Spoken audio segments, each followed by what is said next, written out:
प्यारे दर्शकों, please video को 500 लाइक और कमेंट जरूर करें। देखते हैं इस बार हमें कितने लाइक्स मिलते हैं। प्लीज सब्सक्राइब करें।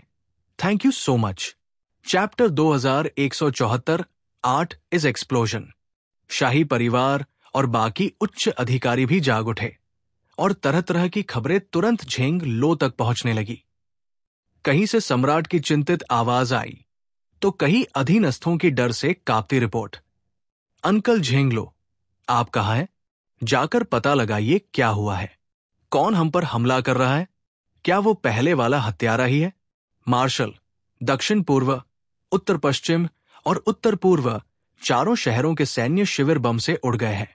हताहतों की गिनती करना मुश्किल है, लेकिन शुरुआती अनुमान बताते हैं कि मरने वालों की संख्या 3 लाख से कम नहीं होगी और अब भी बड़ी संख्या में घायल पड़े हैं।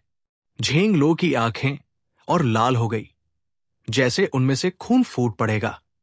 सब कुछ इतनी अचानक हुआ कि उनके पास तैयारी का कोई वक्त नहीं था। अगर पहले से थोड़ी भी सावधानी बरती होती तो इतना बड़ा नुकसान नहीं होता, लेकिन ये आदमी उनके सामने वुलियन एम्पायर का नक्शा इतनी बारीकी से कैसे जानता था और इतनी सटीकता से इतने महत्वपूर्ण सैन्य ठिकानों को कैसे नष्ट कर गया? मन ही मन झेंग लो मानने को तैयार नहीं था, लेकिन उसे ये स्वीकार करना पड़ा। उन्होंने ह्यूमन रेस को कम आंका था। अगर घमंड और लापरवाही छोड़ दी होती तो आज का अंजाम इतना भयानक न होता। उसने मुट्ठियां भींच ली और गुस्से से आसमान में खड़े झंगी को घूरा। झंगी ज्यादा दूर नहीं था। वो वुलियन एम्पायर के ऊपर तैर रहा था, मानो पूरे विशाल भूभाग को देख रहा हो। उसने दोनों हाथ फैला दिए। नीचे के धमाके लिजर्डमैन के लिए नरक थे, लेकिन उसके लिए वो एक खूबसूरत तस्वीर थी। वाह, कितना सुंदर है! तो युद्ध और विनाश का एहसास इतना सुखद होता है। वो नशे में डूबे चेहरे के साथ मुस्कराया और फिर गेटकीपर ऑफ द अंडरवर्ल्ड की तरफ देखा। तो यही एहसास था तुम्हें जब तुम वुलियन एम्पायर से हुएक्सू किंगडम पर टूट पड़े थे? अब मुझे थोड़ी समझ आई। देखो, मैं भी तुम्हें सलामी दे रहा हूं, है ना? झंगी की ताने भरी बातें झेंग लो के चेहरे पर तमाचे की तरह लगी, पर उनमें सच्चाई भी झलक रही थी। काली रात में धरती से उठते काले धुएं वाले आग के ड्रैगन आसमान में उठ रहे थे। पूरा साम्राज्य जल उठा था, अंधेरे बादलों के नीचे चमकता हुआ। क्या ये क्यामत का खूबसूरत नजारा नहीं था? झंगी के तानों और उसके बढ़ा चढ़ाकर बोले हाव भाव ने झेंग लो को पागल कर दिया। ठीक है, आज मैं पहले तुझे मारूंगा, फिर तेरे हुएक्सू किंगडम के सब लोगों को मिटा दूंगा। ये दर्द तुझे 1000 गुना, लाख गुना लौटाऊंगा। तभी झंग यी ने जंजीरों की झंकार सुनी। झेंग लो के शरीर से मोटी और लंबी जंजीरें बाहर निकलने लगी। जैसे मोर अपने पंख फैलाता है, वैसे ही ये जंजीरें आसमान ढकने लगी और तेजी से उसकी तरफ बढ़ी। Binding chains. झंग यी के दिमाग में झेंग लो की जानकारी तुरंत कौंधी। झेंग लो एक स्पेशल एबिलिटी यूजर था।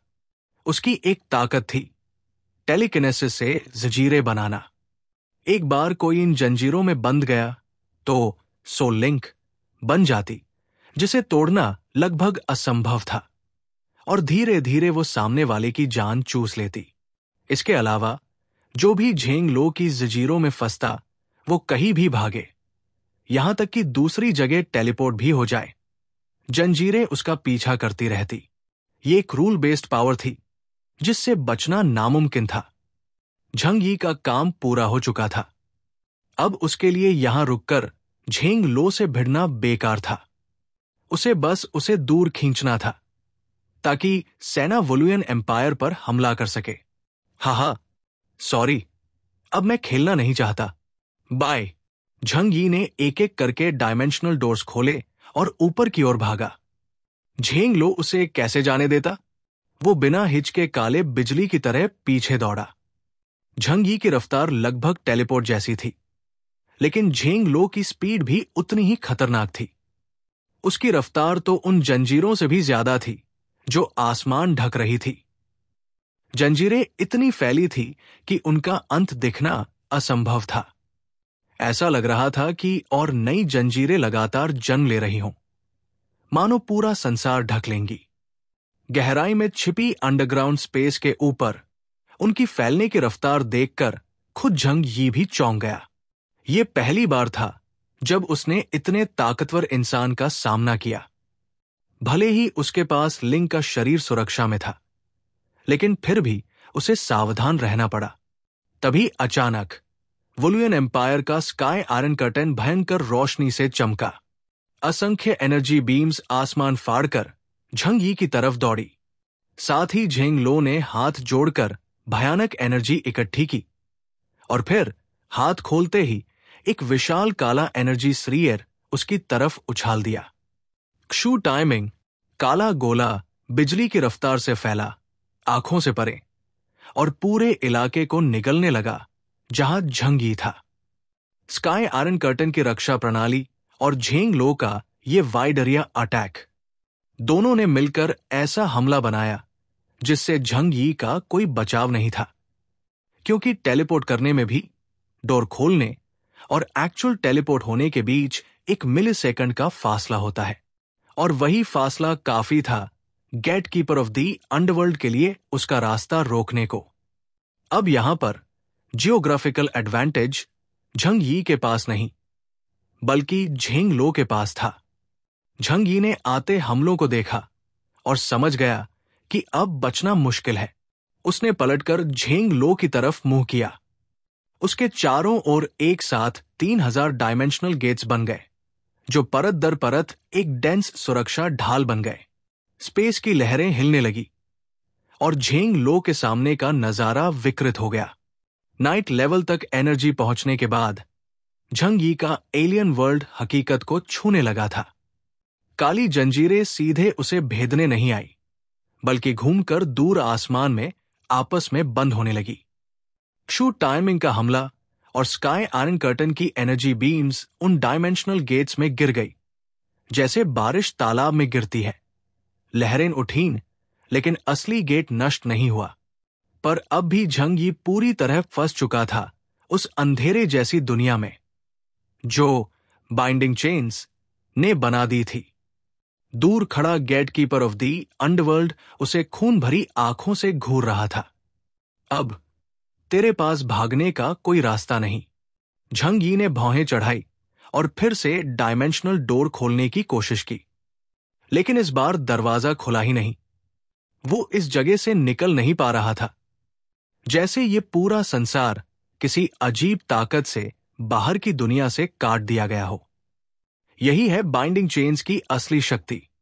ये शक्ति भौतिक संसार से परे है, स्पेस को चीर सकती है और एक बिल्कुल सील्ड बैरियर बना सकती है। झेंग लो की ठंडी आवाज गूंजी, अब तू अपनी स्पेशल एबिलिटीज का इस्तेमाल करके भाग नहीं सकता। क्या तूने ये नतीजा पहले ही देख लिया था? Chapter 2175 Zhang Yi's mechanical legion. Zhang Yi ने धीरे धीरे अपनी आंखें सिकोड़ ली। झेंग लो का मतलब साफ था, उसने पहले से झंग यी पर रिसर्च किया हुआ था। वो जानता था कि झंग यी के पास टाइम एबिलिटी है, तो जाहिर है उसने उसका काउंटर भी ढूंढ लिया। बाइंडिंग चेन्स का असर मेरी असली देह पर अटैक नहीं करता, तो चाहे मैं भविष्य देख भी लूं, मुझे ये खतरा महसूस ही नहीं होगा और मैं बचूंगा भी नहीं। सही है ना? झेंग लो ने दोनों मुट्ठियां भींच ली। उसकी आंखों में खून उतर आया। अब चाहे तुम फ्यूचर देख भी लो, मौत तुम्हारी तय है। मैं चाहता हूं कि तुम अपनी टाइमलाइन में खुद अपनी मौत साफ साफ देखो। मूर्ख 6th जनरेशन। यही सजा है अकेले वुलुयन एम्पायर में घुसने की। लेकिन झेंग लो की गालियों के बीच झंग यी के चेहरे पर अचानक हल्की सी मुस्कान आ गई। उसमें न घबराहट थी, न डर, बस व्यंग्य की चमक। किसने कहा तुम्हें कि मैं यहां अकेला आया हूं? उसने अपने दोनों हाथ फैलाए और चारों तरफ फैले अंधेरे को देखा, जहां अरबों काली जंजीरें लिपटी हुई थी। असल में अब तुम मेरे जाल में फंस चुके हो। झेंग लो के दिल की धड़कन एक पल को रुक गई। तुम कहना क्या चाहते हो? झंग यी ने हंसकर कहा। इस बार हमारी हुएक्सू आर्मी की बारी है, तुम्हें और तुम्हारे एम्पायर को मिटाने की। आकाश में फैली बाइंडिंग चेन्स की अंधेरी जेल को सबने देखा। कोई पास भी नहीं जा सकता था। पूरे वुलुयन एम्पायर में सबको लगा कि उनका ग्रैंड मार्शल झेंग लो उस अपराधी को पकड़ रहा है जिसने इतनी तबाही फैलाई। लेकिन रेस्क्यू टीम बनने से पहले ही और बड़ा हादसा हो गया। ईस्ट सिटी के बाहर घुप अंधेरे में अचानक एक रंग बिरंगी एनर्जी कैनन दागी गई, जिसने सीधे स्काई आयरन कर्टन को हिला दिया। बूम! इतनी प्रचंड शक्ति थी कि पूरा ईस्ट सिटी कांप उठा।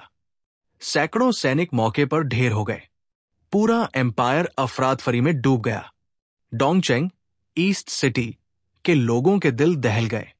ये शहर पर हमला किसका है? डोंगचेंग के गैरिसन कमांडर बैंग नींद से घबराकर उठा और तुरंत खंडेर बने कैंप की ओर दौड़ा। वो घायलों को बचाने की कोशिश कर रहा था, लेकिन तभी एक और कैनन ने उसे डिफेंस की ओर भागने पर मजबूर कर दिया। आर्मी असेंबल, डिफेंस पॉइंट पर पहुंचो। दुश्मन हमला कर रहे हैं। धरती गरज रही थी। आसमान में आग के गोले फट रहे थे। ईस्ट सिटी की सैकड़ों मीटर ऊंची विशाल दीवारें हिल रही थी।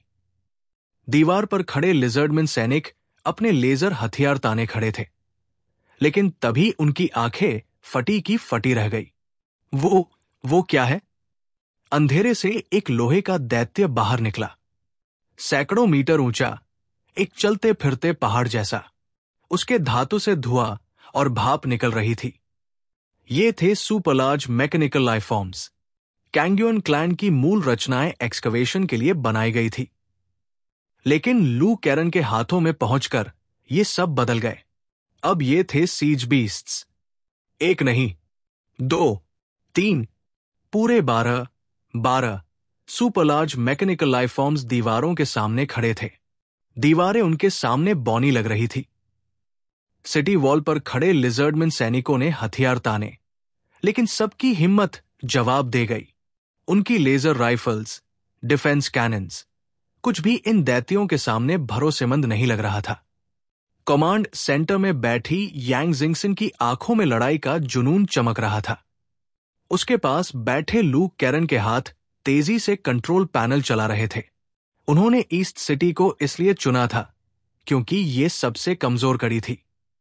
उनका मकसद हर जगह हमला करना नहीं था, बल्कि एक जगह ताकत इकट्ठी करके दीवार तोड़ना था। उसी वक्त मैकेनिकल आर्मी के कंधे पर एक्साइयो लाई दिखाई दिया। उसने दैत्याकार मशीन पर हाथ रखकर पुकारा, full metal panic, power up. तुरंत ही वो दैत्याकार मशीन काली ऊर्जा से ढक गई। उसका शरीर कांपने लगा, मानो धातु की जगह मांसपेशियां उगाई हों। उसकी ऊंचाई और बढ़ गई, आर्मोर और मोटा हो गया, और उसके सिर पर लगा मेन कैनन और भी विशाल बन गया। अब 12 दैत्याकार मशीन्स ने एक साथ अपनी लेजर कैनन्स को चार्ज किया। एनर्जी फर्नेस से निकली चमकती रोशनी ने आसमान को नीला कर दिया। Boom, boom, boom. 12 कैनन की आग सीधी स्काई आयरन कर्टन पर गिरी। वो विशाल ढाल नीली चमक से कांप उठी। जमीन दरक गई, दीवारों में दरारें पड़ने लगी। और ये तो बस बची खुची ऊर्जा थी। वो असली आघात था जो स्काई आयरन कर्टन रोक नहीं पाई।